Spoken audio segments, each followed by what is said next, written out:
الرحیم و بہ نستعین انہ خیر ناصر و معین۔ ناظرین محترم، ماہ ذی الحجہ کا آغاز ہوتے ہی ہر بندے کے ذہن میں یہ سوال طاری ہو جاتا ہے کہ مجھے قربانی کا جانور خریدنا ہے۔ وہ بجٹ کا اکٹھا کرنا ایک الگ مسئلہ، اور پھر اس جانور کو خریدنا، اس کی صفات کیا ہونی چاہیے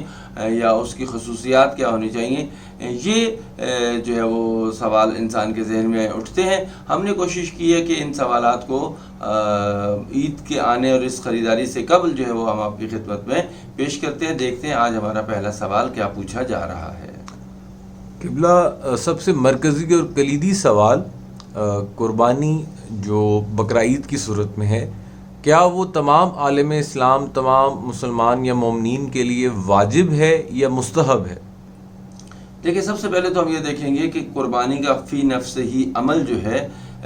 شریعت نے جو 5 احکامات بیان کیے گئے ہیں کہ جن میں سے ایک واجب ہے کہ جس کا کرنا ضروری، حرام جس سے بچنا ضروری، مستحب اگر کریں تو بہتر کہ جس سے سنت بھی کہا جاتا ہے، اور اگر نہ کریں تو خدا نخواستہ گناہ نہیں ہے، اور مکروہ اس کے مقابلے میں کہ اگر نہ کریں تو وہ زیادہ بہتر ہے، اگر ہو گیا تو گناہ نہیں، اور مباح وہ کہ جو دونوں جس کی سائڈیں جو ہے وہ برابر ہوں۔ تو یہاں پہ ہم دیکھتے ہیں کہ شریعت اسلامیہ میں، شریعت محمدیہ میں قربانی کا عمل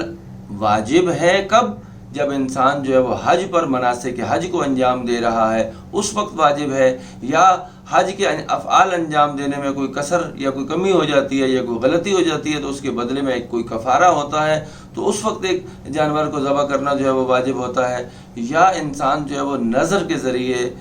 اپنے اوپر جو ہے وہ منت کے ذریعے اس واجب کو کر لیتا ہے کہ اگر یہ میرا کام ہو گیا تو میں اس کام کو انجام دوں گا، قربانی دوں گا۔ تو قربانی 3 طریقوں سے جو ہے وہ واجب ہو جاتی ہے۔ اس کے علاوہ جو قربانی کی دوسری مین کیٹیگری آتی ہے وہ ہے مستحب قربانی۔ مستحب قربانی جو ہے وہ قربانی ہے کہ جسے ہم اگر کریں گے تو بہت اچھی بات، نہیں کریں گے تو جو خدا بند عالم ہم سے ناراض نہیں ہے۔ چونکہ یہ مستحب قربانی جو ہے وہ عید قربان سے جڑی ہوئی ہے، لہٰذا جو بندہ حج پہ نہیں ہے،